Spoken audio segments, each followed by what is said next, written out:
There. It's I'd kind have to flip it a few kind of- times. and everybody says it at the Hmm. All right. Are we ready to begin? Okay. Awesome. Well, welcome everybody to the council meeting of March 23rd, 2021. It's 6:01 p.m. and all council members are in attendance. We will begin with the Pledge of Allegiance by Councilman Halverson, and then I will give the prayer. Please stand. Repeat after me.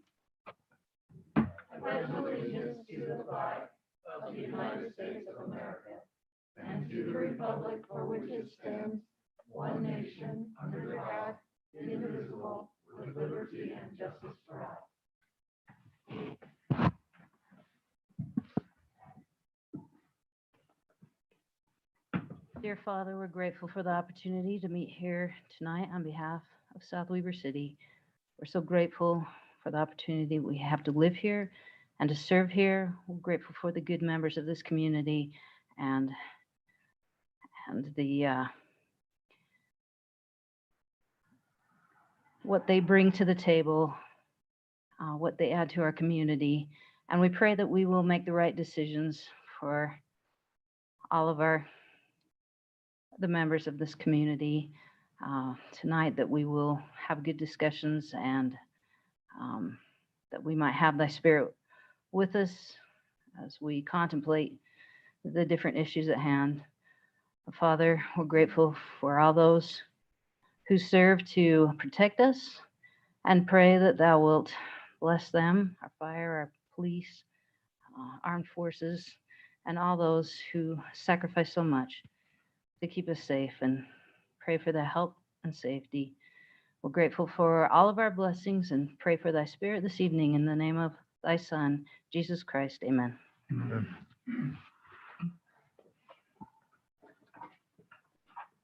Okay, we'll begin with our corona update. Davis County Health is taking measures to ensure vaccination equity across ethnic groups. So some of the things that they're doing is having mobile clinics for the homebound, those in jail, and rehab centers, Spanish and Pacific Islander speaker outreach to help with language barriers, and then free transit for those going to receive vaccinations. South Weber City has 752 total cases and 6 active at this time. Appointments for the general public ages 16 plus will be available to be scheduled starting at midnight tonight. And there's more information on our website and a link to sign up for those. So you're welcome to go there. That's all I have for Corona update. So we will move to public comment. Please state your name and address. Please speak for 3 minutes or less and address the entire council, and know that we will not comment during public comment. We're now open for public comment.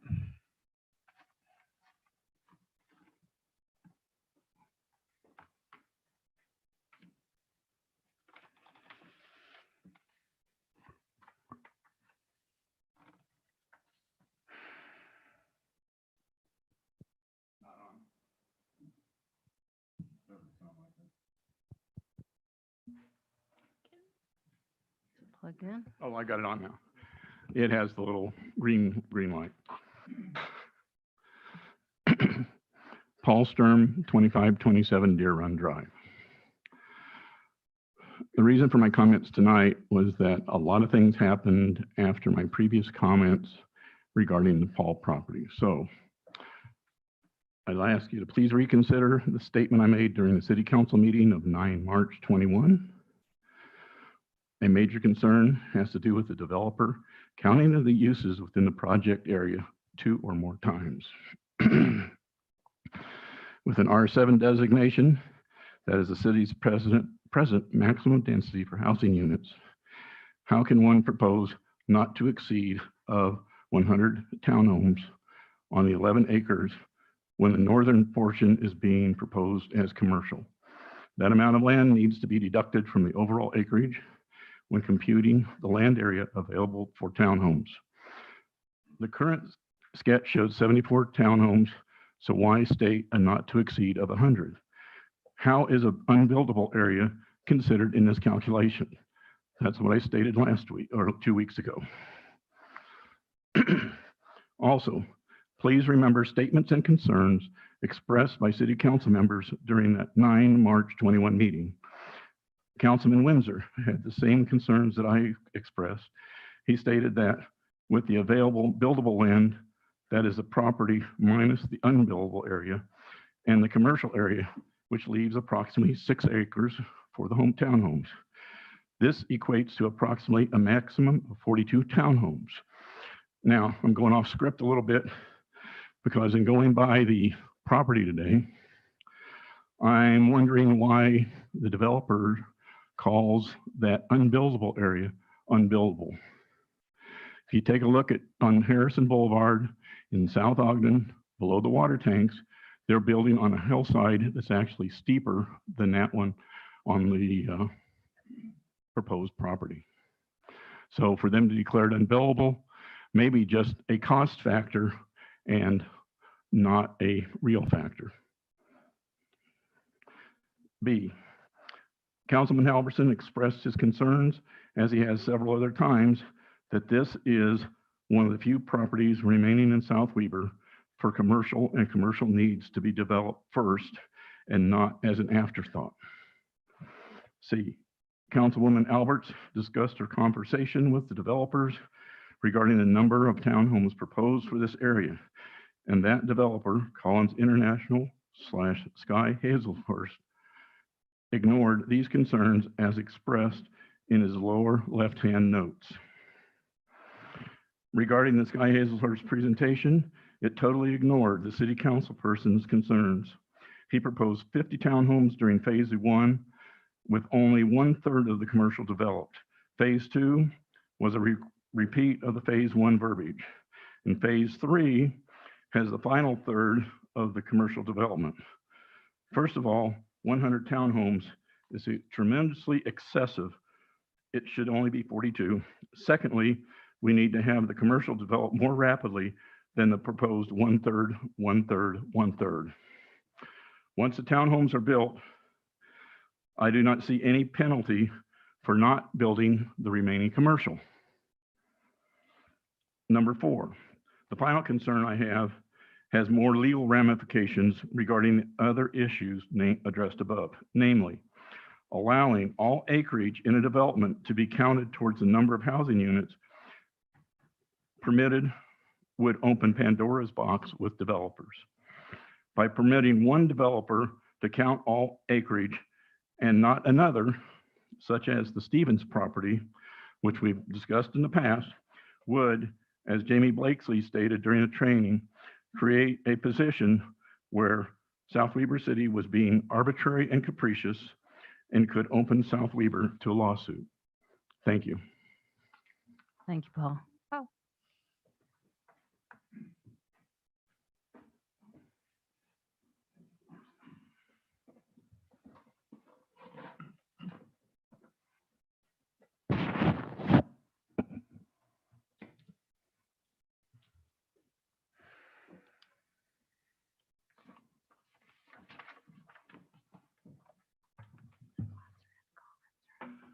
William Petty, 7898 South, 2800 East. I guess my comments are somewhat different than a lot of folks that stand at this pulpit. And as many of you know, I have sit behind that bench. I know it's not an easy job. I spent 8 years, 4 as a councilman, 4 as the mayor. I also spent those same 8 years, 6 years of which on legislative committees down at the state capitol during the legislature with the city and town, League of City and Towns. I have a great love for this city. And for those that are maybe listening in and those that don't know, Councilmember Petty is my daughter-in-law. And that is why you don't see me behind this counter very often. The mayor can attest, if I have a concern, she knows about it. But I don't think it's right that I stand and complain a lot about many things. I don't agree with everything you guys do. I'll tell you that right now. When I sat behind that bench, there was a lot of people didn't agree with what transpired at that time. In fact, I was even told I'd been beat with a stupid stick in more than one occasion. First of all, I want to commend you for what you do. I know back in the 90s, we spent a lot of time researching, studying, and I find it really offensive when I look at social media and I see people yapping off about things they really are not informed about. We see a lot of people on social media that I don't want to say degrade, but it comes close to that, the council and the staff. Unless you're willing to really put the time in to learn, I think they need to kind of pipe back. And so the main thing I wanted to talk about was just thank you. I commend you for what you do. I think you need to listen to the constituents and not picking on anybody in particular. I don't think anybody should be a self-appointed gatekeeper to this city. Back in the 90s, when I was behind that bench, we had the same type of concerns. Every time a development would come in, there was a group of people in a lot more chairs than this, screaming and hollering about, hey, we moved here, we like what it is, shut the gate. Well, you've got the same thing going on right now. I'm through the gate, close it, don't let anybody else in. So if we would have closed the gate in 1992 or 94, 96, I would dare say most of you folks wouldn't be here in this city. We have a wonderful city, we have wonderful residents, but I think we need to be considerate of each other and not pick out any one particular individual, especially the 6 behind that counter and the staff that spends their life here in this office. It's not an easy job. If they're going to really criticize the council, they not only need to understand the city ordinances, but they need to really dig into the Utah code. If you want something to put you to sleep at night, read that baby, because it becomes very complicated.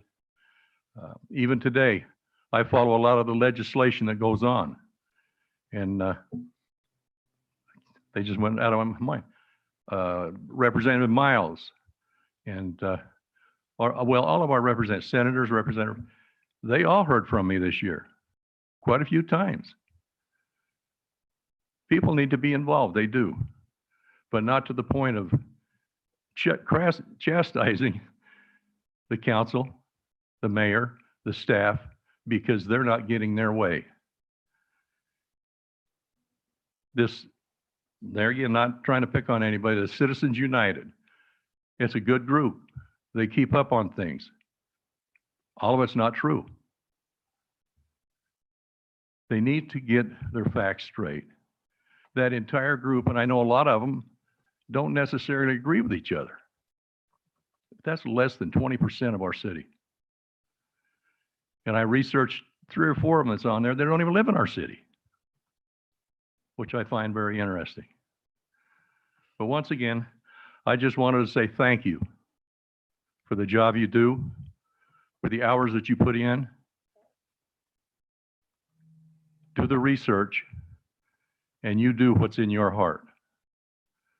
And if you can't have a good conscience and look yourself in the mirror and know you've done the best job you can do and not bow to the pressure of another individual, you've done your job. Thank you. Thank you, Thanks, Bill. Bill. Thank you, Mayor Petty.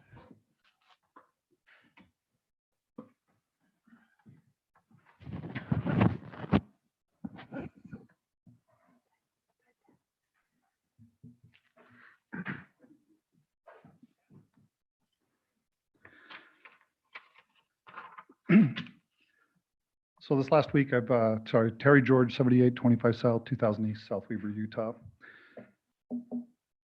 This last 2 years, I've found myself wondering how we're getting where we're going, what we're going to do, and how we're going to get there. and I am a member of the South Weber Citizens United group. I have no qualms about that, and I love how involved our community is, and I echo everything Mr. Petty said about what you all do, and you've heard me say that several times. Came prepared to deliver a lot of comments about why we should do this, why we should do that, what the citizens wanted in the general plan, and I've finally picked it apart. I've actually, like you all, I lose sleep over this stuff. And it comes down to the comments I'm going to make tonight, and that is, who works for who? So I'm going to open with a quote from George Washington. I confess that democratical states must always feel before they can see. It is this that makes their government slow, but the people will be right at last. Had a profound thing happen to me. It was circa 2007. The Air Force dramatically changed their force structure and way of operations. I strongly disagreed with the change and aggressively fought against its implementation. In a moment of aggressive complaining, there's another word for it, a fellow fighter pilot and good buddy we called Marsa told me his mama always said, if you disagree, you need to change your perspective or change your position. It hit me hard, so profound. I had two choices. One, I could change my position and walk away from the Air Force after 21 years of service, or two, I could change my perspective and embrace the changes my leaders had mandated and do my best to implement them and make them succeed. I chose to continue to serve for an additional 11 years, and we made a lot of great things happen for this country. I still don't agree with the Air Force's dramatic change. I think that the Air Force could have developed a much better plan. But I did my duty, and I made it work. I have no regrets, and I feel blessed for having served 32 years. Change your perspective or change your position. Some of you seem to be at odds with the desires of the citizens. I'm not talking the few, I'm talking those that participated in the general plan and how you should develop the city. The citizens of South Weber made it clear via their inputs to the general plan that we did not want lots of rooftops. We made it clear that we wanted limited commercial, and we made it clear that the Paul property be zoned as commercial highway with no residential. So who answers to whom here? According to Google, and I quote, "The United States is a representative democracy. This means that our government is elected by citizens. Here, citizens vote for their government officials. These officials represent the citizens' ideas and concerns in government," close quote. Also according to Google, quote, "A dictatorship is a state ruled by one dictator or by a small clique," close quote. Some of you get who works for us, that you work for us, and some of you think that since we elected you, you can do your own bidding. Marsa's mama says, change your perspective or change your position. I say, change your perspective to match the citizens' vision, or the citizens will change your position by election. And that's how the process works. Thank you for your time. Gigi.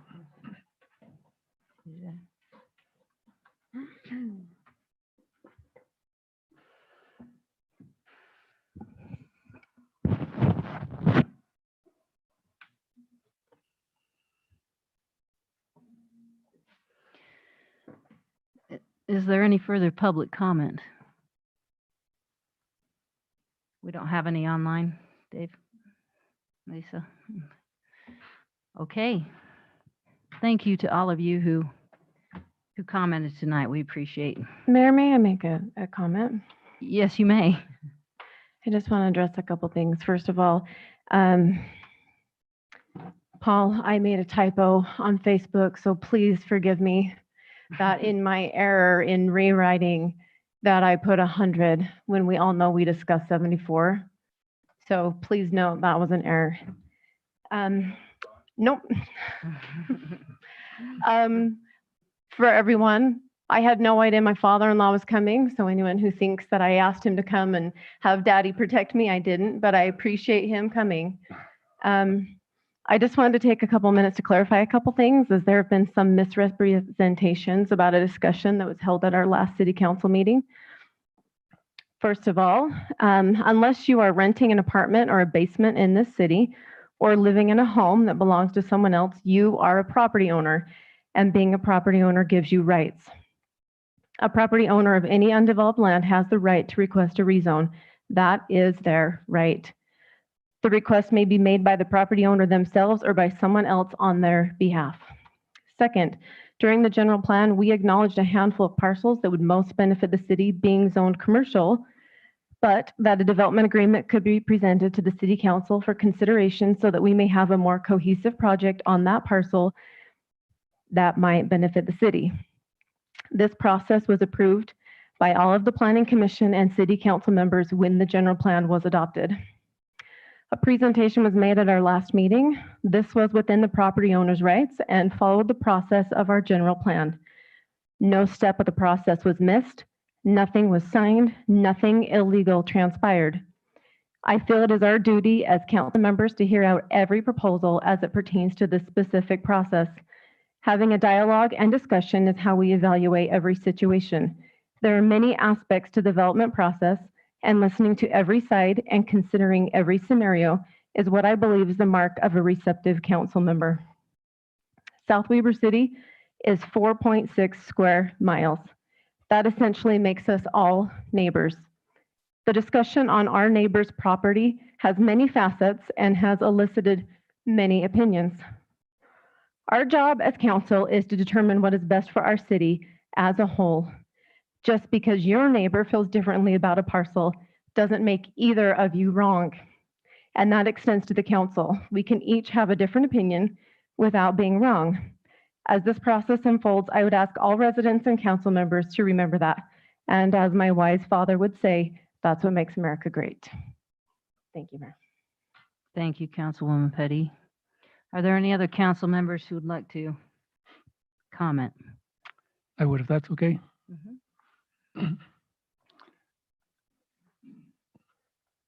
So first of all, it appears I need to apologize to my fellow city council members and to some people in the public for how I approach discussions with city council meetings.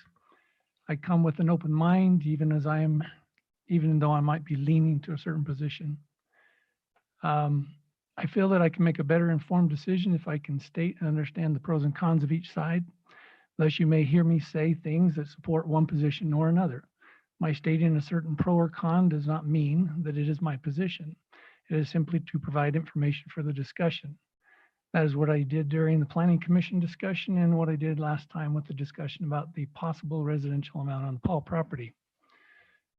Terry George pointed out very well in his public comments recently this situation. He said that he heard me say things that supported his point of view on the Planning Commission discussion, but I also mentioned the cons with it as well, as also talking about the pros and cons of other options. When the final summary came, it surprised some who thought I was leaning differently than my final summary. The same thing occurred with the Paul property discussion last time. I mentioned some pros and cons of the various options being discussed. I asked for clarification if there was a definition as to what acreage could be included in an R7 density. The response I heard was that there was not a clear definition for this case because it involved commercial and residential. Thus, the discussion became whether it should be all or just that which would be residential or something in between. My initial comments were to include all, at most, all of the acreage in the R7 discussion, but less would be appreciated. Then I went on to comment and question whether or not the non-buildable area should be allowed. And then I mentioned my preference would be R7 on the residential and commercial only. I was still concerned with the possible super R7 zone that would be created if we included the entire acreage and added the commercial on top of it.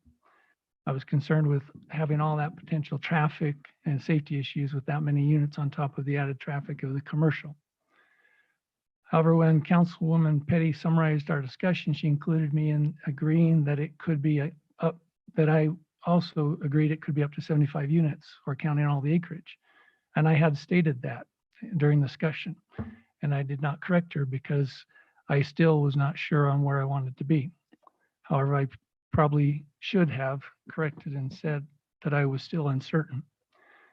So tonight, I'd like to clearly state my thoughts about how I stand on that. My first choice would be to have it all be useful commercial as identified in the general plan. However, the current developers stated that that would not be a financially feasible option. We don't have a large anchor business that will bring lots of people and other businesses. We're not like Riverdale or Layton. Thus, we were having the discussion as to what amount of residential the city council would consider on that parcel in order to get the commercial, if that was the only option. That discussion was to provide some guidance to the developer, not a firm decree, so they could decide whether or not it would be worth it to them to continue. However, they would still need to go through all of the standard steps and meet all the code and other requirements for their development. So I continued to study, and my current stance is I would approve R7 density on the residential and the open space hillside acreage. And that's according to what's currently written in our general plan. It states on page 15, gross acreage is defined as all property within a defined area, including lots, streets, parking areas, open space, and recreational uses. For the purpose of calculating new development densities, all area within the development boundaries will be included, end of quote.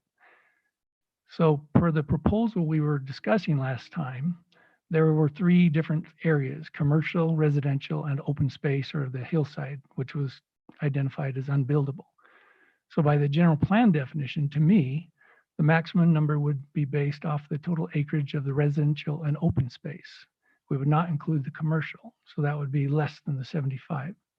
I'm still concerned with the safety of having all that traffic from 75 units plus commercial. So at this point, I am not included in having 75 residential units on that parcel as currently proposed, but I would want it to be at least the amount of commercial that they were proposing. So I apologize if I added to a lot of the furor that was going on in the city by not making that clear last time, but that's where I stand and how I feel tonight. Thank you. Thank you, Councilman Soderquist. Any other comment? Just really quick, if I can.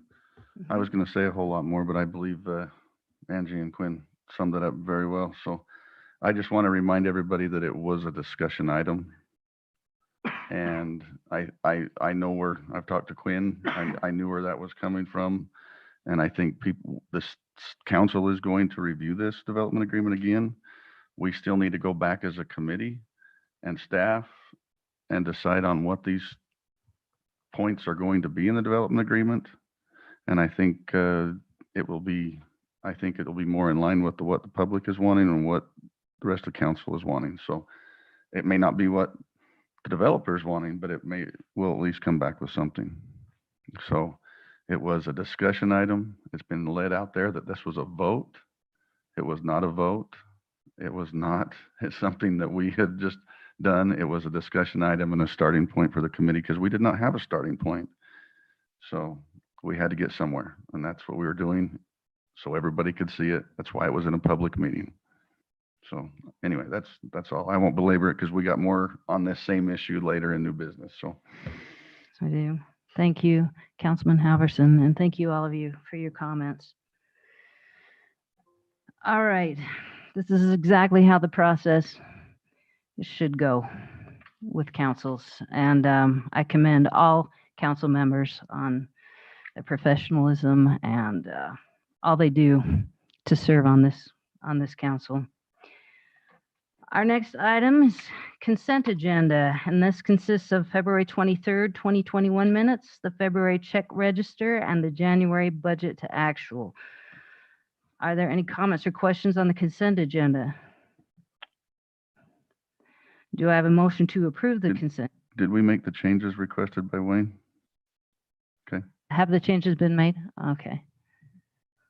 All right. Mayor, I'll make the motion to approve the consent agenda. Do I have a second? I'll second. Okay, any further comment? And we'll have a roll call vote, beginning with Councilman Windsor. Aye. Aye. Aye. Aye. Thank you. Motion carries unanimously. Item number six is Resolution 21-16, Construction Manager General Contractor for Canyon Meadows Park West. In December 2020, the City Council approved moving forward with Phase 1 of the overall master plan for the Canyon Meadows Park West. The Parks Committee discussed several different procurement methods, but ultimately decided to pursue the Construction Manager/General Contractor CMGC method. The CMGC process starts by soliciting proposals from contractors. The contractors submit their qualifications and their proposed fee to assist in the design process. Once selected, the contractor becomes a partner with the city through the design process. They provide valuable input towards cost-saving construction options, constructability, and so forth. The city and the contractor also work together in selecting subcontractors. Once a design is finished, the contractor provides a guaranteed maximum price, or GMP, to do the project. This price is an open book price that is provided to the city for their review. If the city is satisfied that the pricing is fair, the contractor will move forward with construction. If the city and the contractor cannot come to terms on the price, then the city has the option to bid out the work.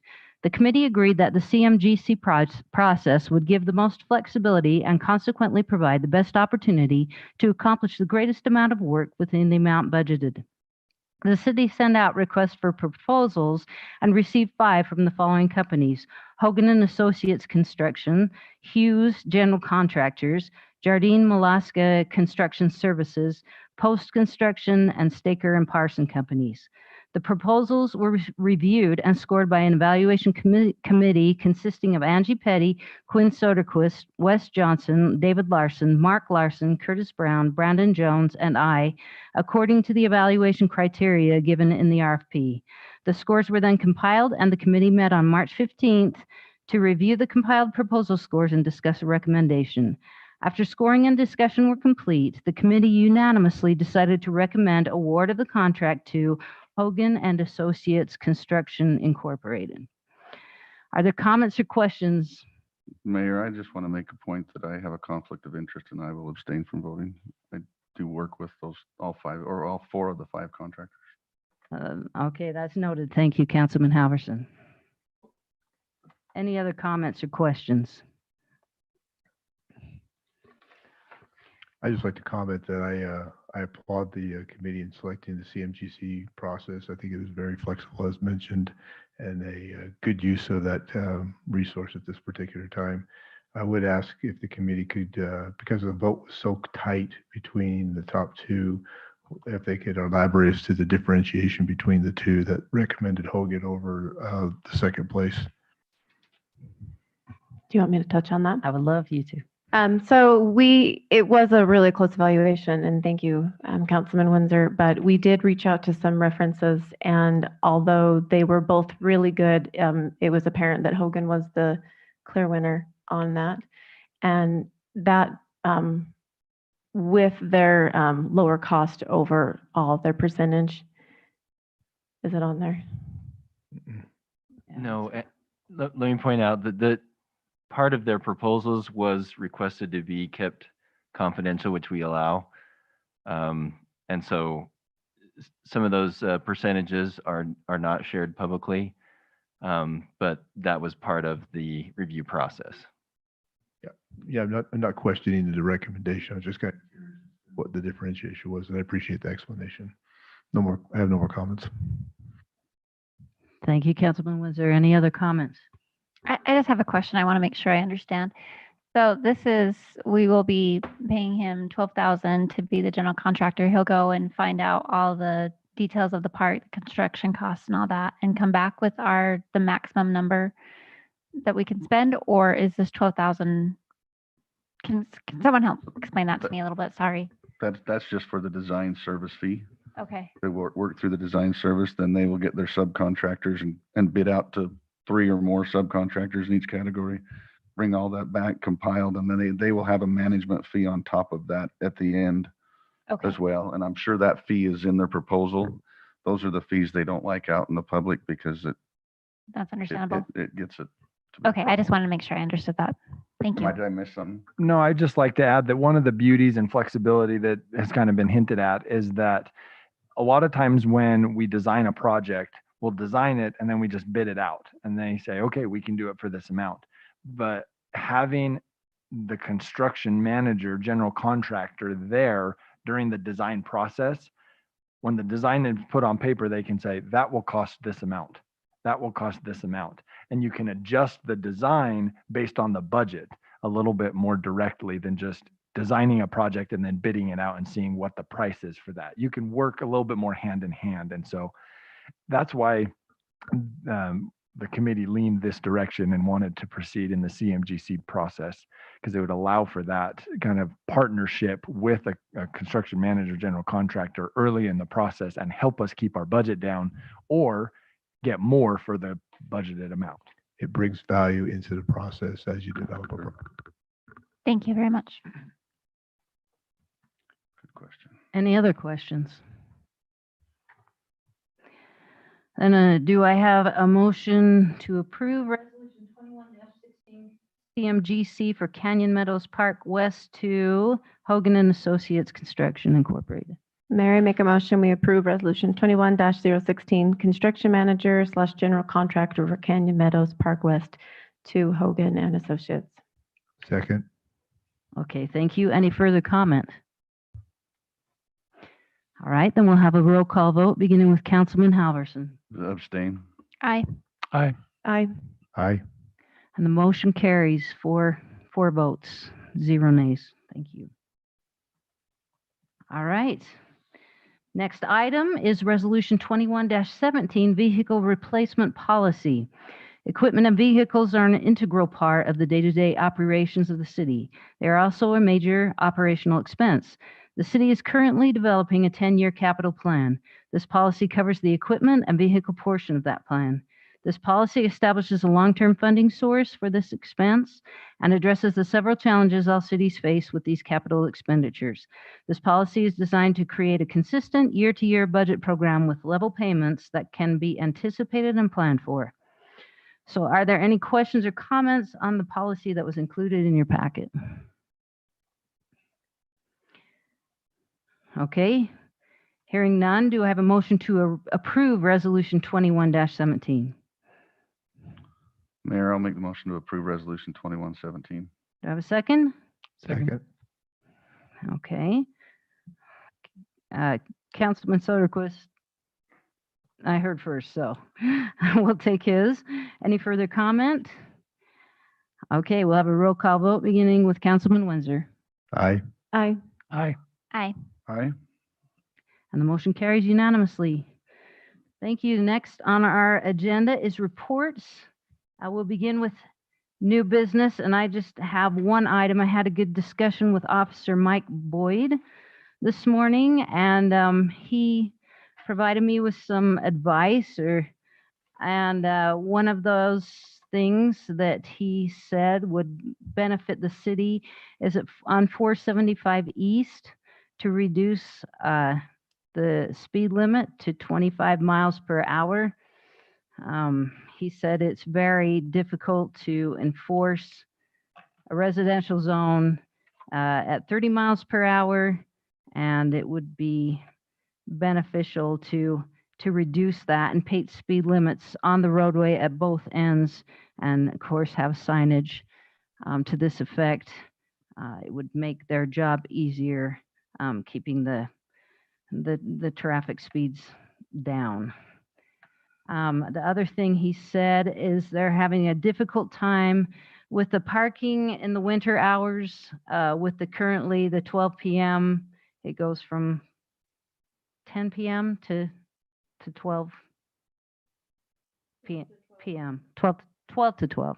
Yes, he said that is very difficult to enforce because there are construction vehicles like on Old Maple Road and things where they're building.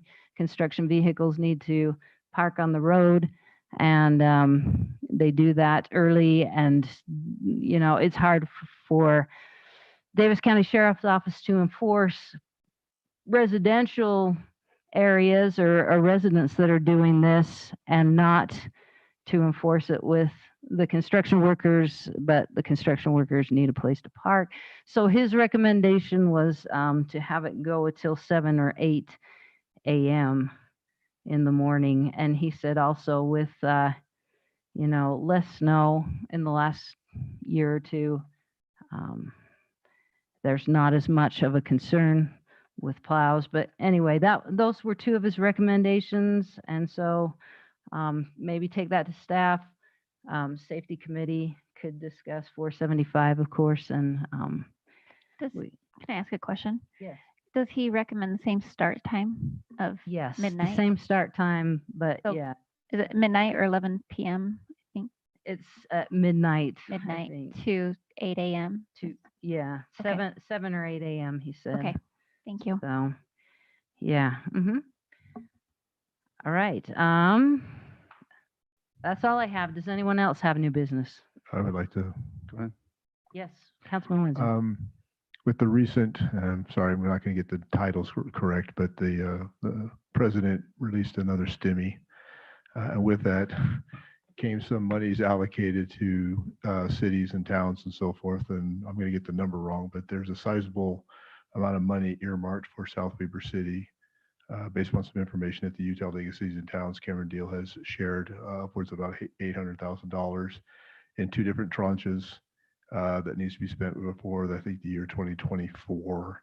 I would ask or entertain that we have a discussion item on a future agenda so that we may discuss a priority list with regards to this one-time monies that we might be able to use beneficially for the behalf of the city.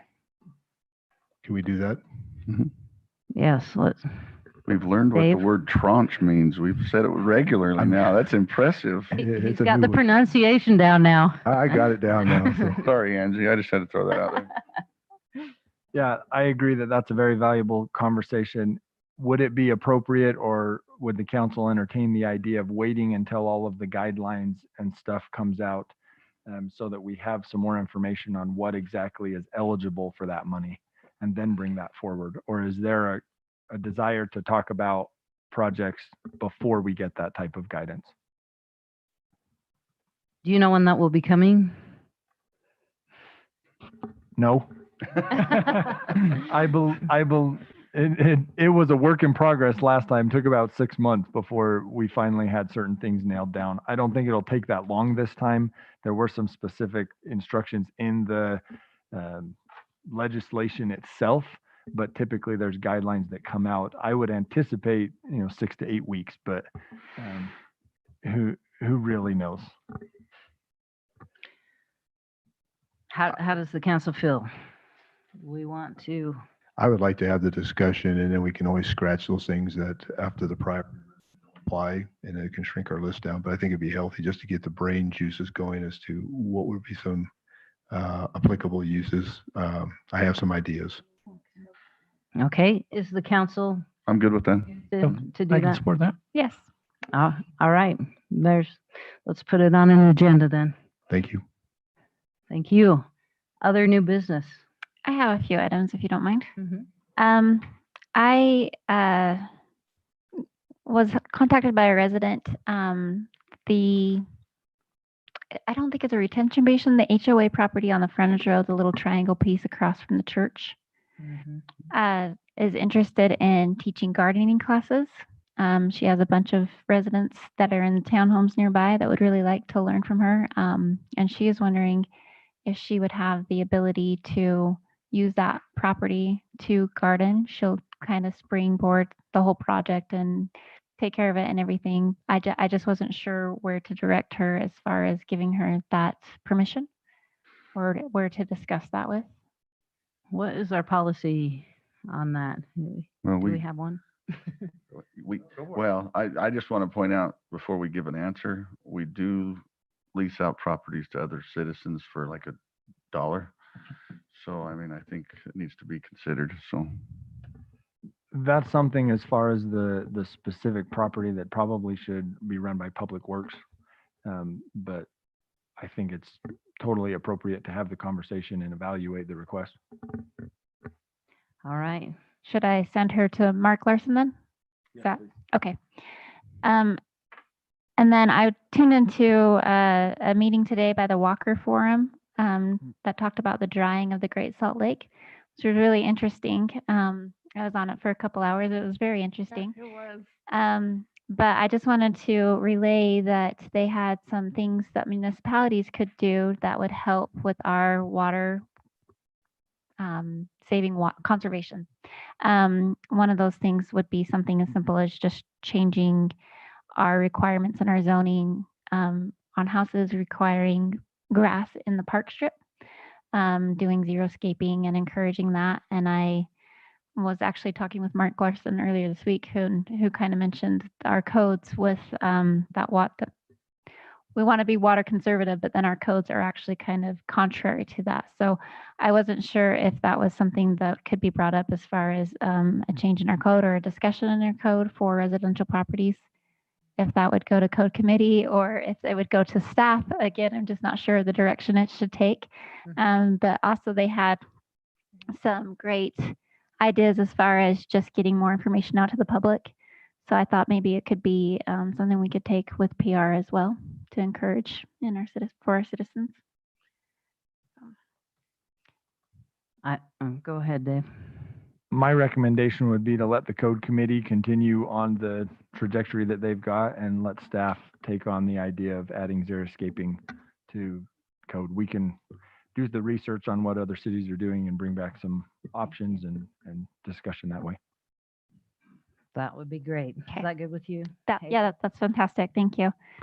Can I add one thing to that too? Yes. Just, I don't know if Weber State has an extension thing that would do this, but I know Utah State, they have a program where they will come and evaluate your lawn and how your sprinkler system is set up, and they'll make a determination. They set up a bunch of stuff on your lawn, and the one through Utah State, they would do it for free because it was grant funded, but they will come and make and work with individual property owners, individual homeowners, and make specific recommendations for how individual homeowners can be more water wise.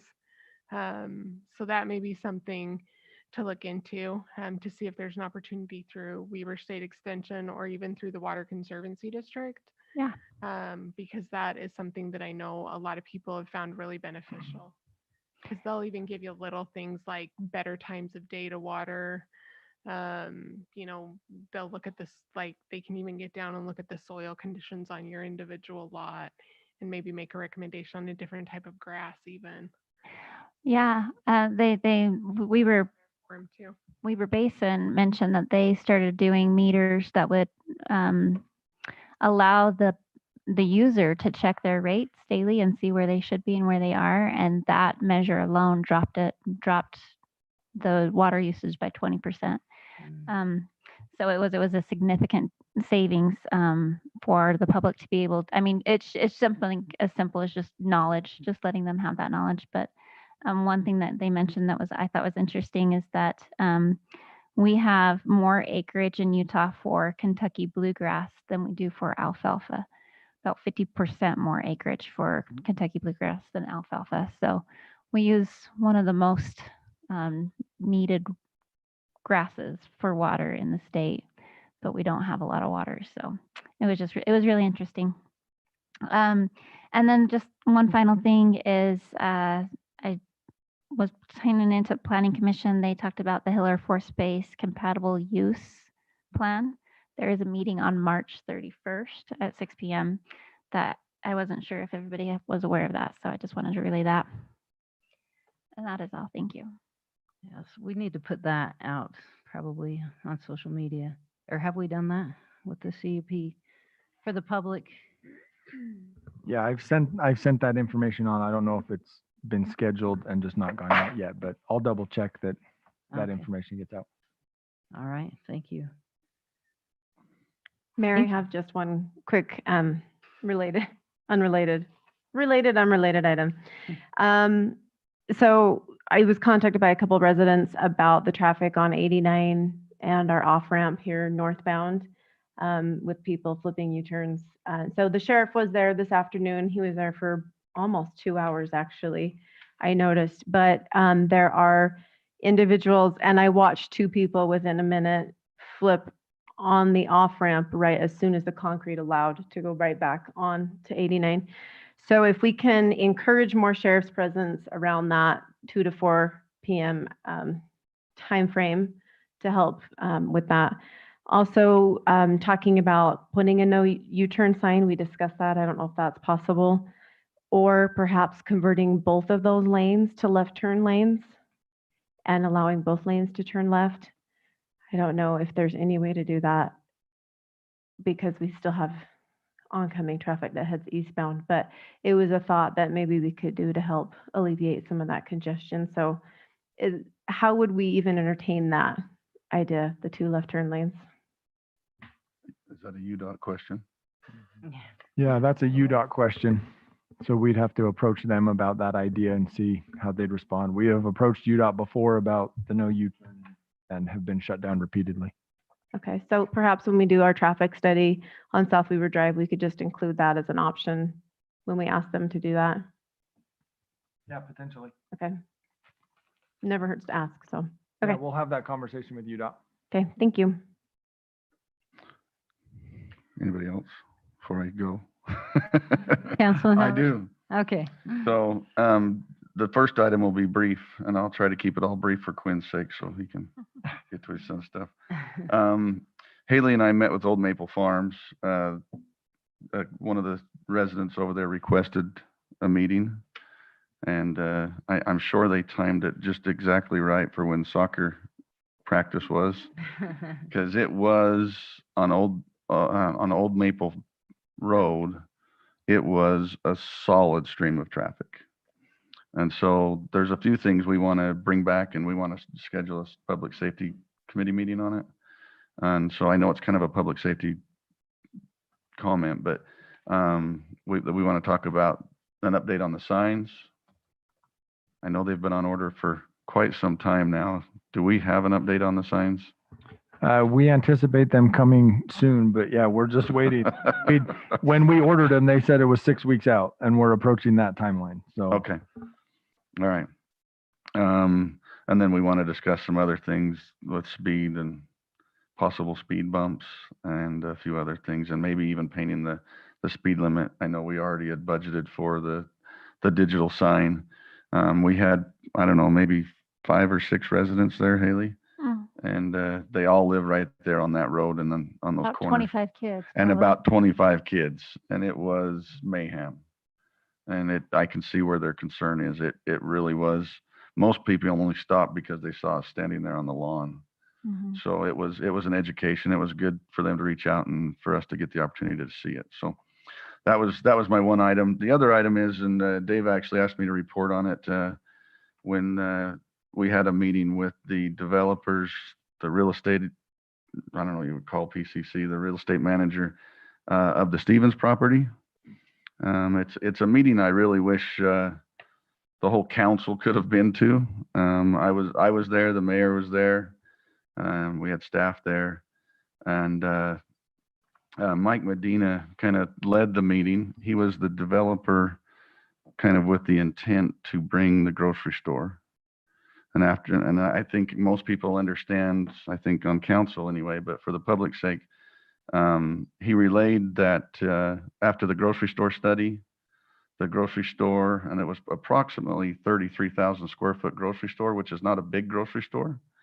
It's kind of a medium-sized grocery store, wouldn't you say?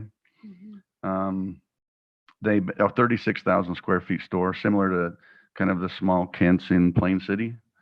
And Kent's was on board with our kind of average grocery store study that we participated in, or average results, I should say. But Associated Foods was definitely not interested whatsoever and said they would not support any of their chains to put and mainly due to the pinch points. It was a pretty big letdown. I think there's a lot of people who would love to have a grocery store.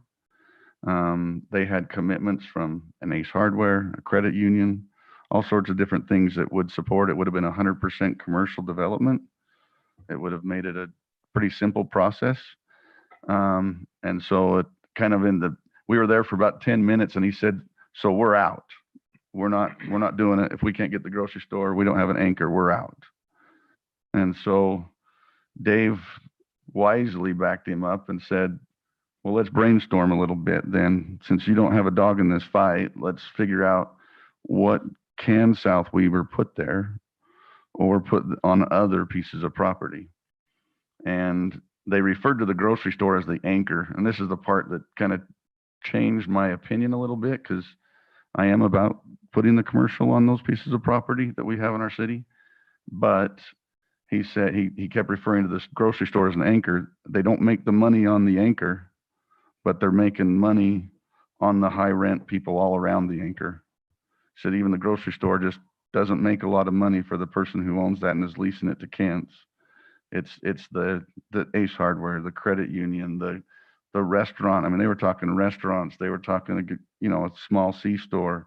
They were talking lease space, similar to what's down at the other end of town. I thought it was a great proposal, but as soon as Associated Foods pulled out, they lost their anchor. And they said with Associated Foods not being willing to be that anchor, he said, you won't have a grocery store here for many, many years, because that everyone will refer back to that process. And that was kind of my fear a little bit. When we did the grocery store study, we would find out what we didn't want to know, but now we know it. And so now we got to do something about it. And that's whether we do or not. That whole study can go over the whole city. The couple of the other points as we started brainstorming though, and I've talked to several people about this over the past week and a half, 2 weeks. He said, you got to change your mindset a little bit and what's going to be your anchor on those properties. They're too big of pieces of property to not have an anchor to be a successful long-term development. They may look really pretty short-term, but they may be empty too. And so we've got to figure out what is that anchor. And from his point of view, that anchor could be residential. But what is that amount and what is that? We've got to decide, citizens got to decide, or you got to do something different. And it comes down to basically in our city to stay small, with small commercial, small housing, whatever we want to say.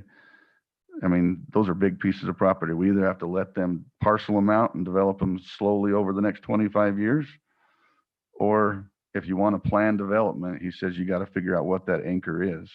And he said, right now for your city, it's not a big box commercial of any kind. And Dave may want to add to that. I know we've had a lot of discussions on it, but the reason I wanted to go down that road is I think we need to bring it up as another discussion item. I mean, this is, with all the stuff going on over the last week, it's not a fun topic to talk about, but I think it's a topic that's in the best interest of our city. Mm-hmm. And we really need to narrow that down of what is the approach that we're going to take. And so I would request that be on there. And I had one other thing, but go ahead, Dave. Well, if I can just add to that, I appreciate that explanation. It was really good. It was a gut punch. That meeting was a gut punch, and it changed my perspective, honestly. I was firmly in the camp of the council making incredible decisions and saying no residential on that property. That's entirely commercial. And I walked out of that meeting and have since tried to vet what was said and confirm it. And it wasn't just you're not going to get a grocery store now. It was you're not going to get a grocery store ever. And the specific reasons for that are reasons that won't ever change, even if we were completely built out. And so instead of being able to support and provide 100% commercial, so my thought was, well, okay, then maybe we're just simply destined to be a bedroom community and only be residential and not even try to push this commercial thing. And just say, maybe we made a mistake on the general plan and we need to revisit that and just make all of that residential to some level. But then I found myself going, that is somewhat of a misstep from a fiduciary responsibility perspective. that all cities deal with that conversation about how to decrease the tax burden on their residents. And the only way to make that happen is to have some type of commercial development. So the question was, how do we get commercial out of that property if it can't be entirely commercial? And the long and short of it, as Blair described, was that when there's an anchor retail daily use traffic grocery store, then that increases the value of the pads. And that's where it pencils, right? That's where there's a return on investment for a developer. And frankly speaking, I don't care what the ROI is for a developer. I care what the ROI is for the community, right? What's the benefit to the community by having commercial development? Well, it helps with the tax burden on residents. It provides convenience and service and all of those things. And ultimately, it was a gut punch to say that vision that I had been holding on to wasn't possible. And by waiting 20 years, we've said in the past, well, we're willing to wait and let this, develop over time. Well, waiting isn't providing a different product because of those limitations. And that was what became clear to me. To have somebody actually put the time and money into vetting the idea of a grocery store and an anchor retail market on that property, the result was it can't happen. And so Blair said it really well, that we have to determine our approach now. And as I've thought through this over the last week after that meeting, we have an option here. We have a choice. And the choice is, what is our approach? We made a decision through the general plan process to take a specific approach. And that approach was, we wanted to master plan that property. We wanted to get a development plan and agreement all together as one project, one master plan project to go in on that property. That was the approach we took. We chose at that time not to allow that to subdivide off piece by piece and develop over time as individual businesses were willing to come in and develop. That was a decision we made, right? That was the approach. We can stick to that approach and say we want to do that. But for me, the mindset change was, we have to then evaluate a project on the whole as one project. There may be bits and pieces we don't like, but the project as one master plan project has to work. And that's the idea of the anchor versus the outlying pads. And the finances completely flip from where it's viable when you don't have that retail anchor. And so, like you said, there's no rent in the retail anchor. There's tons of rent on the outlying pads. As soon as there's no retail anchor, no daily use traffic, there's no value on that high rent pad. Those rents plummet and are now almost nothing. So you've got to make up that teeter-totter somewhere so that the project can actually work. So if that's what we're holding to, and we can hold to that, then it's no longer this kind of a la carte approach of, we like this part of the project or that part of the project. It becomes an entire project. I think there are great benefits to that, and there's a reason why we chose that, right? We wanted cohesive development. We wanted character in the community that fit and matched us, and we still want that. We can gain that to some degree with the second approach, but there's a downside to that second approach, right? There's a trade-off here of, what do we get? We can be patient and hopefully, potentially, cross your fingers, it eventually becomes all commercial, but there's a time element there. But it's also the bit by bit. It's not the master planned anymore. You've got to allow that subdivision and parcel by parcel. And that changes, and that creates some trade-offs. So ultimately, that was my takeaway, is we got to pick our approach. We can't necessarily dictate all the outcomes anymore of each of those approaches, where we hoped that we could, and we all thought that we could. And that, again, that was not a happy drive. After what we had been working for really got turned on its head. So yeah. Sorry, I didn't mean to take so long. You're great. You summed that up very well. The two other things I took from that were, if we don't figure out what we're doing with the plan development fairly soon,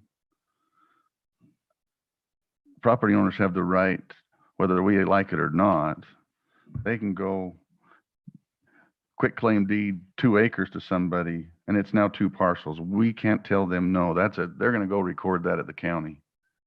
I mean, it happens every day.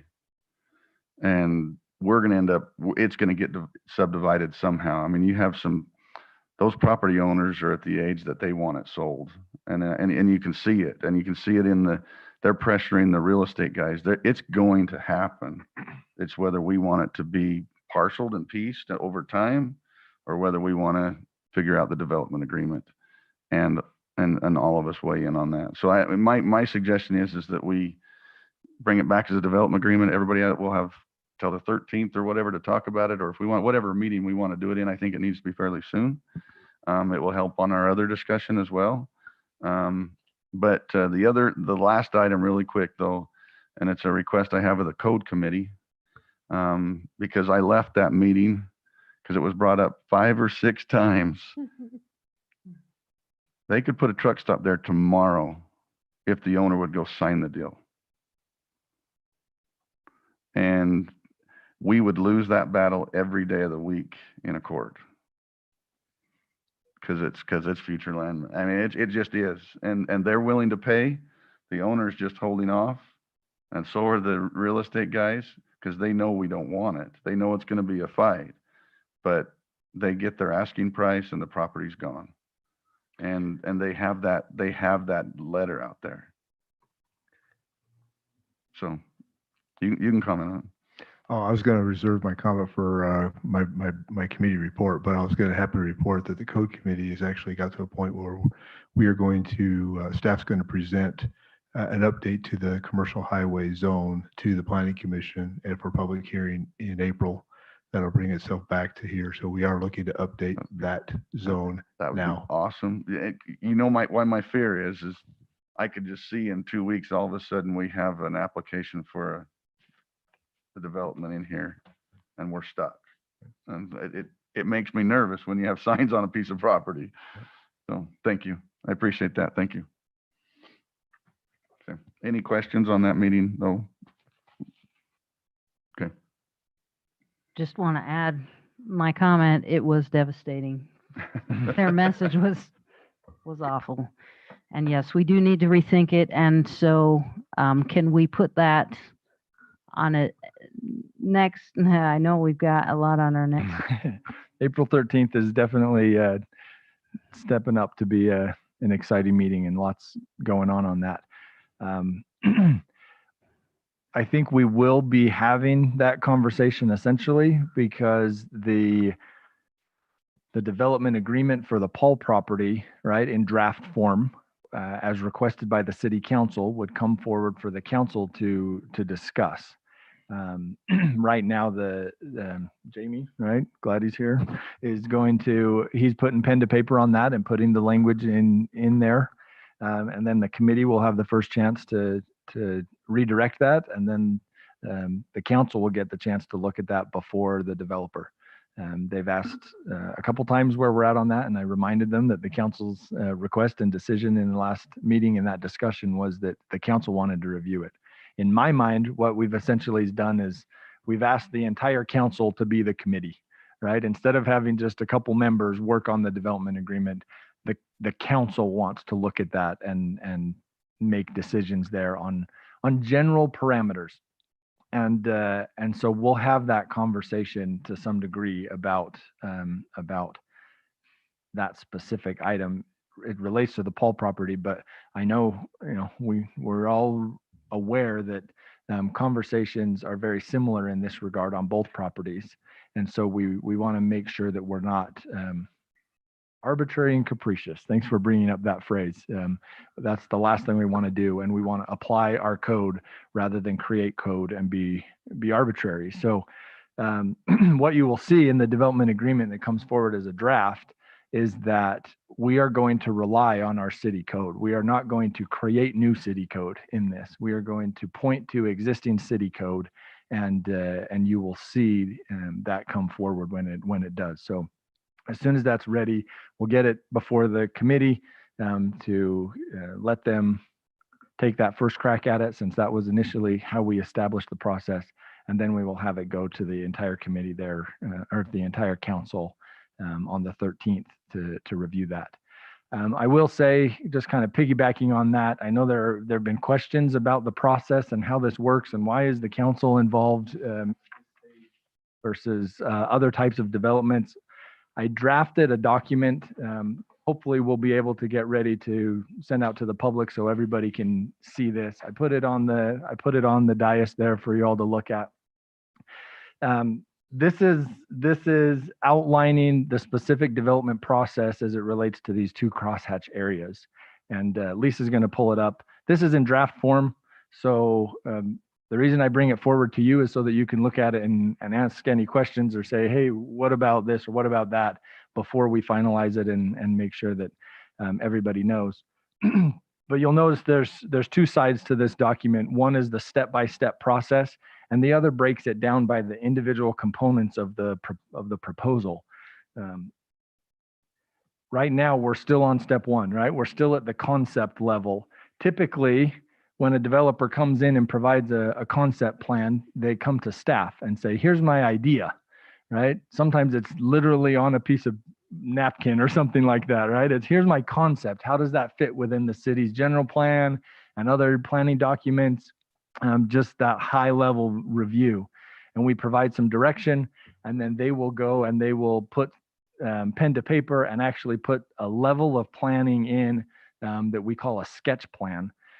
And at that point, that's all staff level review that they will then take and turn into preliminary plans. We've gone through that process with the lofts development, right? That there are lots of iterations before it ever turns into preliminary plans. Well, this document hopefully outlines for all of you and hopefully for everybody as soon as we get it finalized, just how this is going to work. And it's the standard process. The only difference is that concept has come before the city council rather than typically going to staff. And the reason for that is, as we've already discussed, we gave ourselves the ability to have this conversation with the crosshatch. By saying we want it, that approach of wanting it all be one project, one master planned area, we created for ourselves that opportunity for the council to provide the parameters. Again, we're going to rely on our own code. We're not going to create new code for these projects. We're simply going to point to the code that's going to apply. At the same time, there is an opportunity for give and take a little bit in negotiation. I was talking with one of these property owners, right? Stevens and Paul are the two in question generally that we talk about. One of them specifically said to me, at the end of this process, I don't think any of us will walk away getting everything that we want.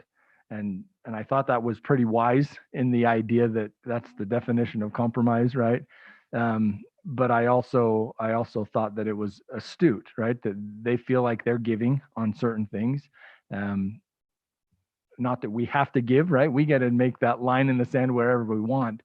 But at the same time, there are ramifications to that. And as Blair articulated, there are especially legal ramifications as far as making sure that we are not taking away people's property rights, and especially the right to develop their property. The state of Utah is very clear that they approach property rights as a citizen has the right to do whatever they want on their property. And then a city, if they put restrictions or other things in place, there are very specific rules and guidelines and things that you have to use as your justification. But it starts in that place as far as state law is concerned. So with that as the background, hopefully you take a look at this. It's a step-by-step process on the one side that shows why we're at council right now, what's happening at council, the concept plan, and then the parameters of the development agreement. But ultimately, this will become one project proposal that will come forward with various components, right? The first component is a development agreement. The second component is a rezone application. Those are two legislative policy decisions. And then once those have the general parameters, that can inform the development of the plans, the creation of the plans, and what will go before the preliminary plan and then the final plan, right? That process will still happen. And in that process are public hearings, right? We're not going to circumvent that in any way. We're just simply at the first stage of the development at that concept. So That's why the step-by-step process. On the other side, it talks about the components, what elements have to go into each component. So if you look, the development agreement has to go through a certain process. The development agreement, of course, needs to be drafted. There will be a public hearing before that would ever be approved. The planning commission would have to recommend or not recommend, right? They'd review it. And then ultimately the council is the one that would make that approval. If you look at the rezone, it's the exact same process for the development agreement and the rezone because they are both legislative or policy decisions that the council gets to choose. One of the things we ran into at one point with the lofts conversation was a little bit of a frustration about, well, the rezone had already taken place. The rezone has not taken place for the majority of the properties. There is a section on the Stevens property that is commercial highway already that we've talked about what could happen if we got a proposal right now today for that property. The rest is all zoned agriculture land right now in that residential zone, which means when they come and request rezone, which they can, right? That would be reviewed at the same time as a development agreement because they're hand in hand and they go through that same process. And of course, the council ultimately approves both of those. And then the preliminary plat and improvement plans go before the planning commission and they actually give approval for preliminary plat and improvement plans. And then at that stage, the developer would finalize their plat and improvement plans, and that would go back to planning commission and then to city council again. So hopefully this document helps outline it and it doesn't make it more convoluted than it needs to be. I tried to explain it maybe in more detail than needed. But it does the step-by-step process, the timeline, right? Sometimes those steps take a long time and other times those steps are fairly quick, but that's the order and the progression of how this would go. And before any legislative or policy decision, in this case, a rezone and a development agreement, there are public hearings that will take place.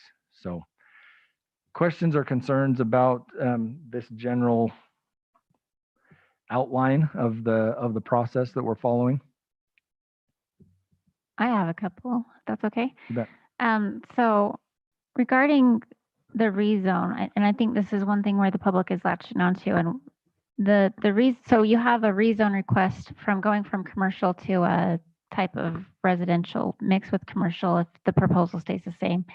But the projected land use is strictly just commercial. So if the planning commission has a development agreement in hand that is technically against what the general plan is recommending, how do you make a recommendation as a planning commission member based on the development agreement or the general plan? Because it seems that they're conflicting. I would say that that's a misunderstanding, that they are not conflicting. And I know that there's a perception out there that by putting any residential, it is a conflicting, right? It's conflicting the general plan.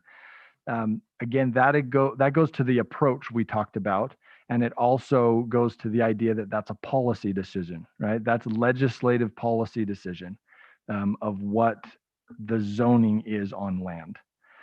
So to the idea that it's conflicting or not conflicting, if we take the approach that we are looking at it as one entire project, that project has to fit together, that has to work together, that has to have components that all make sense, hand in glove. The agreement, the plan, it all has to work together to make sense. And that allows for those various components. If the entire thing can't be residential or can't be commercial and it has to be, components of both, then the allowance or the requirement that our general plan is stating that it needs to have an agreement and a plan hand in hand to make the project work, that's where I would say it doesn't go against the general plan, because we're learning, and maybe this is just in my own mind learning here in the last 7 to 10 days based on the conversation that we just described, is that when we made the decision to put the crosshatch on there, it was a decision from my perspective that we wanted to take the approach of one project and not subdivide it off and have it piece by piece. And that understanding of it being one project is where the heart of the matter is for me.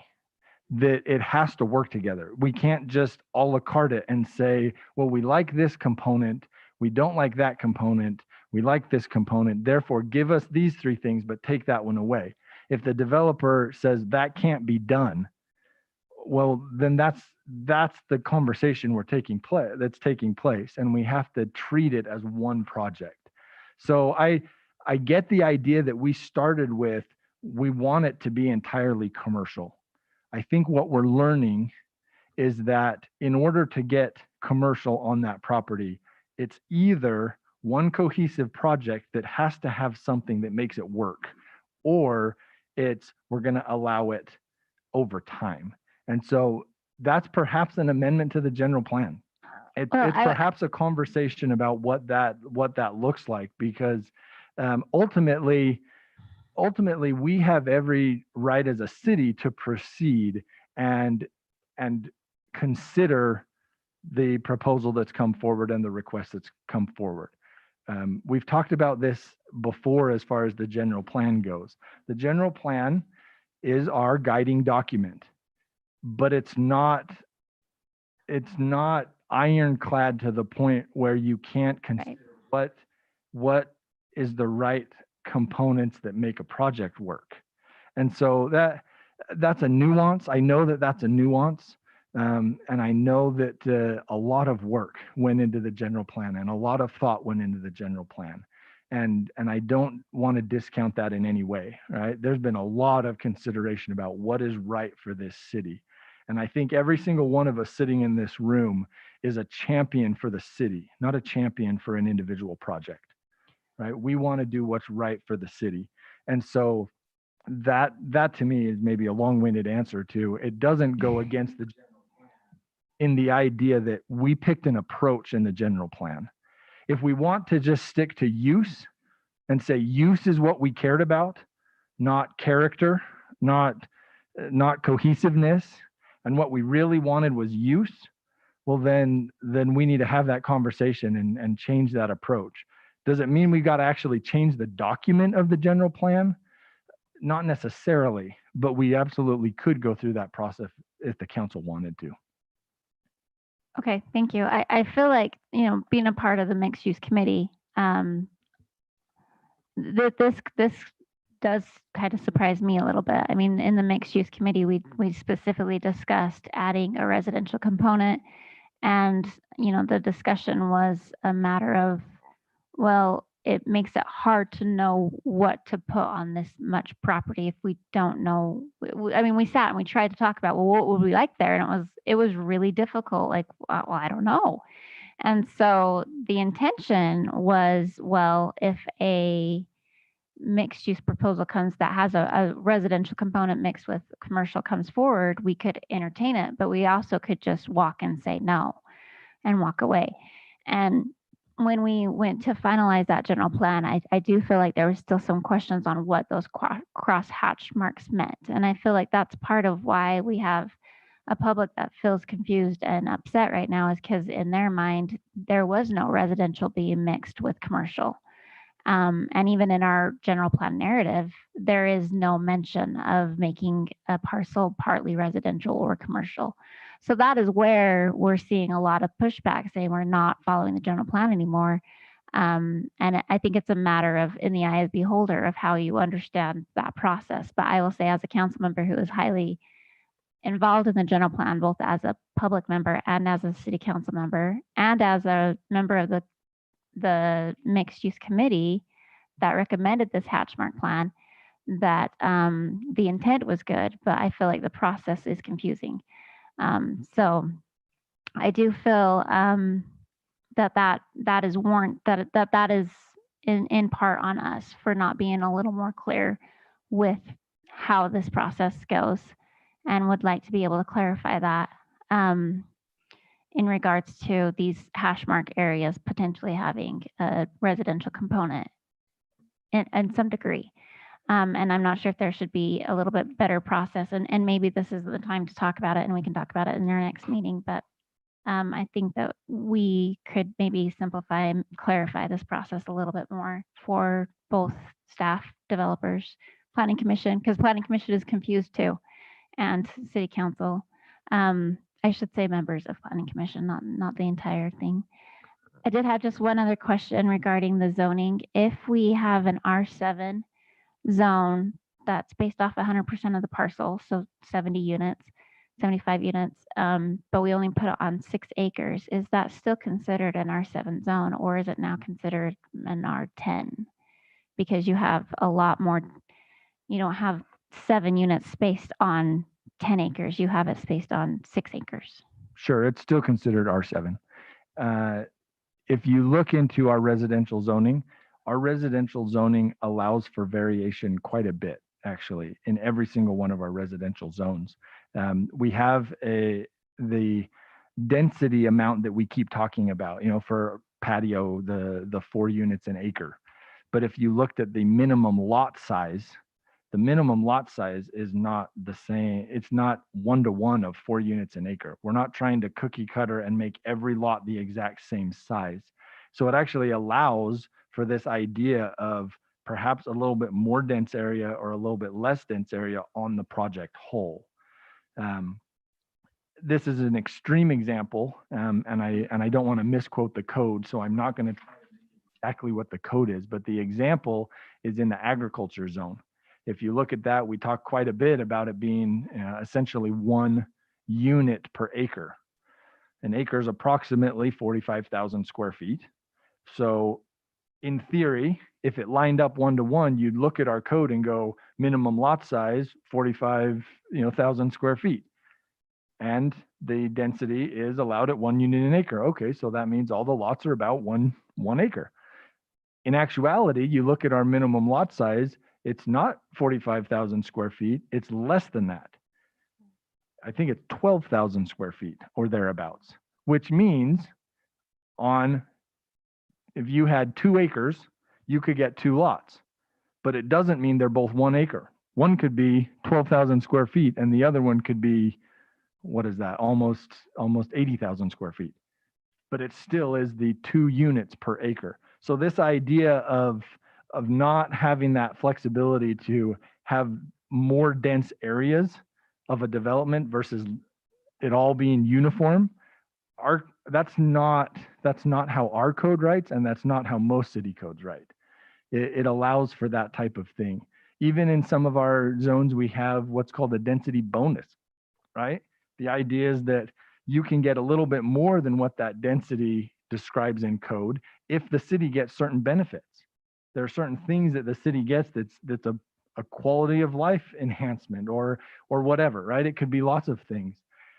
An argument could be made, and I'm not saying I'm making this argument, but an argument could be made that the commercial development is the benefit that we're looking for, and therefore a little bit of the density bonus. That's let me just logic. throw I'm this not out. saying that's what I want or anything like that, but To get to my question, and I'm not good at math, so hopefully I did this right, but in our R7 zone, it requires a 12,000 square footage minimum, which is about 0.27 acres. And in 6 acres, there's only room for so much of that, right? You couldn't put 70 and still have that limited square footage acreage. So it really wouldn't be that 70. So at what point do we say, oh, yeah, you can have 70 units, but that actually doesn't fit within our R7 code because we're squashing it into this little area? well, I think the lofts is a perfect example of that, right? The code says per acreage density is a certain amount, but when you apply other sections of the code, parking requirements or setback requirements or landscape requirements or What do all, we put in our development agreement to make sure that they don't say, no, you said in the development agreement we get 75 units, but really, according to our R7 code, let's keep going out. Yeah. it does Our cut in and out. RM7 code doesn't actually even allow for that. And how do we tie the two together? I mean, does that come through? We would put in the staff? development agreement, it would be a line in the development agreement that would say all other sections of this code apply. Something as simple as that would So I guess say, what I'm really asking is when it gets to planning commission and it's come to the council, this development agreement, It's gone through staff in the concept plan, and now it's going to planning commission. Does the developer know exactly how many units he can put on this 100% parcel acreage based off of our R7 zone? What were you saying? That goes into the draft development agreement, that specific number. That's so. Yes, so okay. we would make sure, again, the way that I think about this may be different than how others do, but I think about this as components to one piece of machinery, right? And the engine doesn't work without the electrical. And, you know, all of those types of things have to be together in one vehicle that goes down the road. In this case, the development agreement, the plan, right? Preliminary plan, if it's that stage, or final plan at that stage, the rezone, all of those things have to go hand in hand. And so that's part of the wisdom, I think, that the council expressed last time about we're not going to agree and sign a development agreement up front. We want that to come forward with the plan, with the preliminary plan, with the rezone application, so we can consider all the components and make sure that they work together, make sure that they fit hand in hand. So short answer is yes, we would make sure that other elements of the code apply. We would also make sure, I think that we all would look at this with the right set of eyes, and we would make sure that the development agreement doesn't agree to anything we don't want. That maybe is too simplistic, but we would not give up anything that we don't truly want to give up that provides benefit to the community on the other side. But we would make it clear in the development agreement and in the application of zoning and all of those things together in the plans that it wouldn't supersede any of the code language. Okay, so engineers, just check my math real quick. If 10 acres is about 5,000 square feet, and you have a minimum square acreage lot of 12,000 feet, that's 36 units that you could put in there. It changes for townhouses when you cluster them like that in the code, I believe, if it's But- townhouses. Townhouses have a Townhouses different are minimum all- lot. They're connected, so they can't have a lot size. How would that, I mean, maybe I'm wrong, but how does a lot size, Well, you look across the street, they're clustered. Yeah. You can't have a minimum lot size for a townhouse. Okay, You just have parking rules, you have the acreage, you have the density. It would completely change if that's what it is. If it's a townhouses, apartments, whatever, that changes that factor completely. well, to me, that's why, again, we are at such an early stage of this, that we are talking about what are the parameters. When the council's saying up to X amount of units, you're putting a ceiling on that. You're putting the guardrails on the road so we know where we have to stay. And at that point, then we dig into all of this other applicable code and make sure that it fits together, the plan and the agreement, and it would all come forward as one package essentially through the process, so that it's very clear at each step for everybody. I know it doesn't feel like that for some reason, and I think that's because well, I don't honestly know why it doesn't feel that clear necessarily, but it's a very standard kind of development process that we're trying to just explain and maybe communicate better than we have. And hopefully this document can help to do that. But if there are holes in it, that's exactly why I want you to take a look at it and say, well, it's not really saying what we want it to say. There are other things that we need to add to this, or other narrative that could be helpful. thank you. And I think this helps a lot. I really do, Dave, and I appreciate it. And it takes me full circle, and I'll shut up here in a second. But that is why I think we need to decide, though, is this the process we're willing to follow? And everybody needs to come back with that answer, or are we going to do it totally different?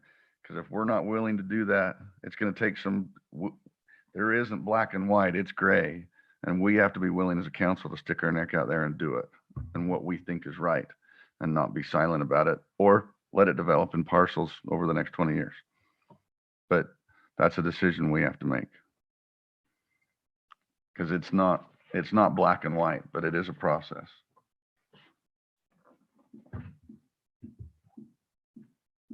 I am a visual person, and so, and I look at composition, and so the idea of having a cohesive, an area that all worked together was really appealing to me. It's becoming less and less appealing all the time, just because it's so difficult to come up with what those components would be. So I don't know what my personal opinion is. If we can't come to an agreement that works with all parties, then, you know, maybe that is what we'll have to resort to, is just a patchwork of whatever can come in when it can come in. I don't know. Are there any other comments on this? Is this something that council members should think about in the next couple of weeks and come back with some idea of how they want to proceed, or what decision they want on as far as a development agreement? Yes, so we're in process, right, based on the last conversation that took place, to have a development agreement drafted that would come forward for the council to review, not to approve, right? It's the council is working as a whole in a committee format. That's how I view it, is that we're working to draft that document, work with the developer to get that in a stage where they then can know how to have their development informed to create the plan. And so those could go hand in hand then through the process. But, you know, to Blair's point, they don't know what to put in a plan yet until they understand what the parameters are. And so we want to help them with that. When a developer or any property owner comes to the city and they say, this is what I'd like to do, or here's my idea, they say, I want to develop my property. The city's not in the business of telling them, no, you don't get to develop your property. We can't legally do that. We're in the business of saying, this is how you can develop your property. So that's what we have to do, is figure out that for them, give them that direction so that they can then. Are we, so they've put that application in and made that request. Are we, I mean, it's on the general plan for a development agreement, whether that have residential or no, I mean, we can put a development agreement that says all commercial highway, whatever. We make that, but we are required now to give them some kind of development agreement. Am I correct? Jamie, that's more a question for you. Regardless of what we decide our process is, because it's on the general plan and they've made that request. I think that you have not a legal obligation, but, you know, more of a Moral? not even moral, just a customer service like obligation to consider what they're proposing. But no, you have no obligation to rezone the property different from what it's zoned today. Okay. It's a true legislative decision where you can choose not to rezone it. You can choose to rezone it something different. It's only if they submit an application under the existing zoning where they would have an entitled property interest. And I don't believe their current application would fit that standard. The current application is essentially, in my view, a request to rezone the property, which is a request that the council take up a legislative decision. So there's no entitlement and That's no helpful to know. process that would flow from that.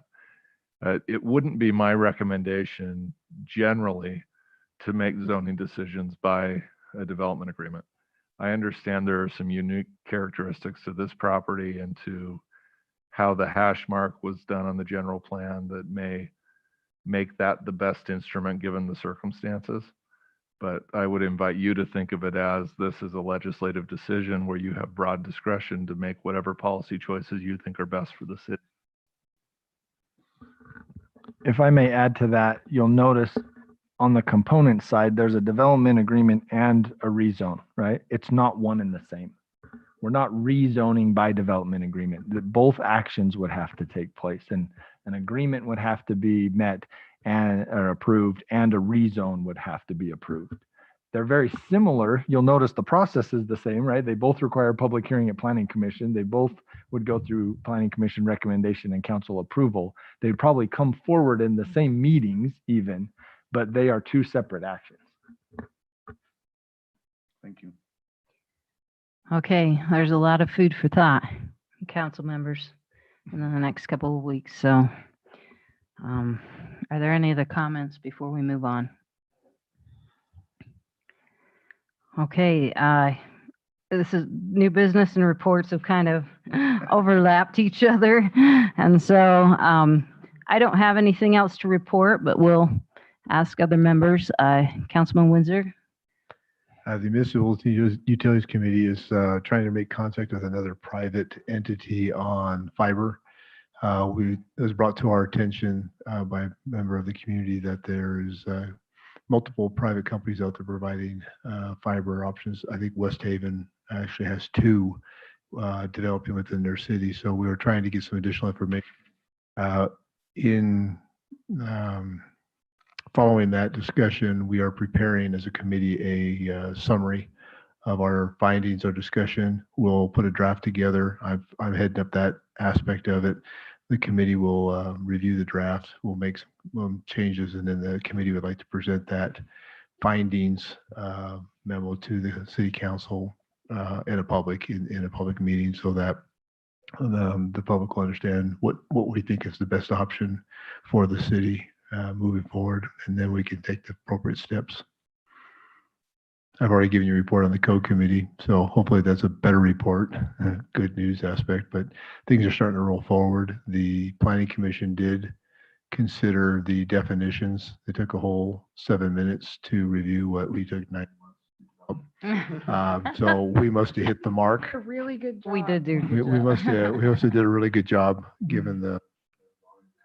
Actually, we appreciate their activity and their involvement so far. So things are moving forward. All right, thank you. Councilwoman Petty.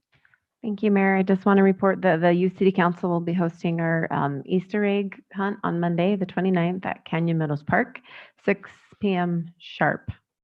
Don't blink or you will miss it. And we also have food trucks there. And then the last item to report would be now that we have received council approval for our construction CMGC, thank you very much, council. We will have a meeting with them to proceed with the development. So that's all. Thank you. That's tomorrow, isn't it? Tomorrow. Tomorrow. All right, thank you. Councilman Soderquist. I don't have any reports for today. And I just want to comment, I know Councilman Soderquist needs to leave soon. He's been excused to see his son set apart for his mission. So we'll just let him go when he's ready to go. Councilwoman Alberts. I just wanted to touch base on Country Fair Days. Are getting ready to get started on our upcoming Country Fair Days for this summer. For the most part, they're planning to proceed as normal. They are implementing some of the things that we did last year and some of our more traditional things in a combination of together. But we will be meeting in the next few months to talk it all over. Great. All right. I've talked enough tonight. Your report. No, nothing more, huh? Okay, Dave. Yeah, just one item to report. We've had a development proposal on the Watts property. And so we've been working, again, that concept stage, right? Except that happens on the staff level. One of the things that's come out in that conversation is how the transportation plan will lay out there. If you look at the transportation plan as part of the general plan, that map, we've got the roundabouts and then the north-south roads that come off of those roundabouts into the neighborhoods. Well, we put that very close to the property line there, right? Between the Watts and the Peaks. So now the Watts are coming in and looking to develop. The report is that staff is proposing that roundabout and the road comes forward as part of the Peaks development, not the Watts development, for functionality purposes and for distance purposes between some of those accesses into the residential neighborhoods. So if the council has concern with that, please let me know. But that is how we're proceeding, because the idea of having half a road built is not according to code. And so we're not able to just straddle the line, so to speak. We have to pick one. And as that is developing, that's staff's perspective, I guess, recommendation, and that's how we'd proceed, unless there's real concern and we need to talk through that more. So they can develop that without a road coming off the roundabout? There would be access into their development in other ways, and they would connect to that road. They would have to stub and be prepared to connect, but that's all again at the kind of the concept level. But yes, ultimately they would use that road, but it would not be on their property. Okay. Thank you. Sherry, did you have anything more? No, I don't. Mark, anything? Brandon? No. And Jamie? No. All right. Lisa or Michelle? No. Okay. Hearing no more comment, I will now entertain a motion to go into closed session held pursuant to the provision of UCA Section 52-4-2051D to discuss the purchase, exchange, or lease of real property. Seconded. Okay, all in favor, say aye. Aye. Any opposed? We will now move to closed session.